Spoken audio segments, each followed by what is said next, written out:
Saudara penyidik Polres Malang Kota terus mendalami kasus pembunuhan disertai mutilasi yang diduga dilakukan seorang terapis pijat.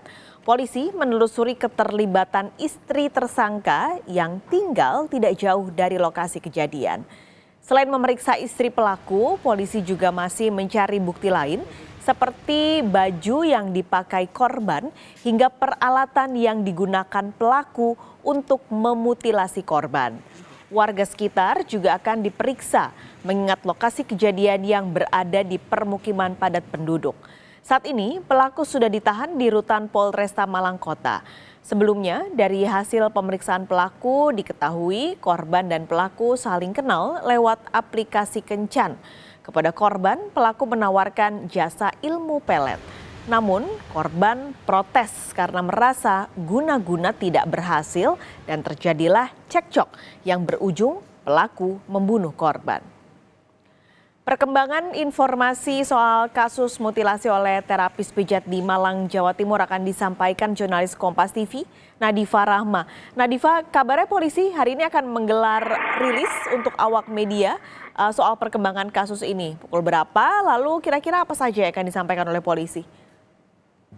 Ya benar Pak Skalis dan Saudara, untuk saat ini memang rencananya polisi akan melakukan rilis kepada awak media nanti setelah ini pukul 13.00 waktu Indonesia Barat dan nanti akan kita update kembali untuk rilis dari kepolisian terkait dengan kasus pembunuhan dan juga mutilasi yang dilakukan oleh terapis pijat kepada korban yaitu pasiennya sendiri seperti itu. Tapi saat ini juga sudah muncul titik terang begitu ya terkait dengan kronologi dan juga motif terkait dengan pembunuhan dan juga mutilasi ini karena di sini polisi juga telah memeriksa pelaku dan juga memeriksa 3 saksi. Di sini sudah ada tetangga dan juga keluarganya seperti itu. Untuk rilis nanti tentunya nanti kita akan mengetahui bersama terkait dengan kronologi lebih lanjut dan juga motif terkait dengan pembunuhan dan mutilasi ini nanti akan memperjelas terkait dengan kronologi dan motif tersebut begitu Pak Skalis.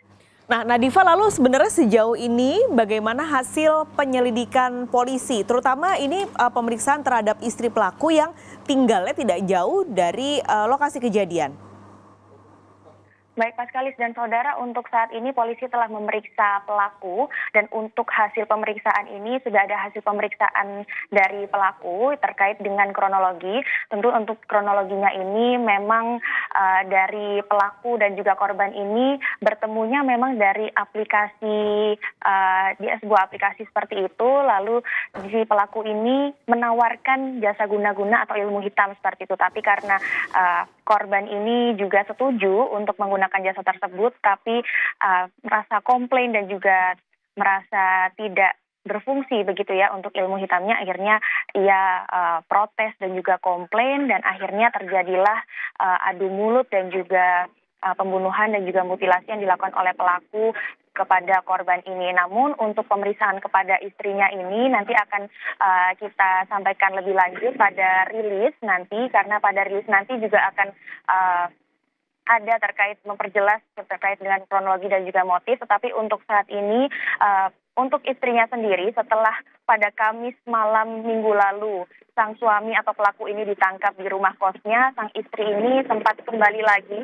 ke rumah kosnya untuk mengambil barang-barang pribadinya, lalu sempat bertemu dengan tetangga sekitar untuk meminta maaf atas kegaduhan yang terjadi di lingkungan rumah kos ini dan juga sempat mengembalikan kunci kos kepada pemilik kos seperti itu. Tapi untuk kronologi dan motif lebih lanjut dan untuk memperjelasnya nanti akan kita sampaikan dan juga kita update setelah rilis dari kepolisian pukul 13.00 waktu Indonesia Barat nanti Pak Skalis.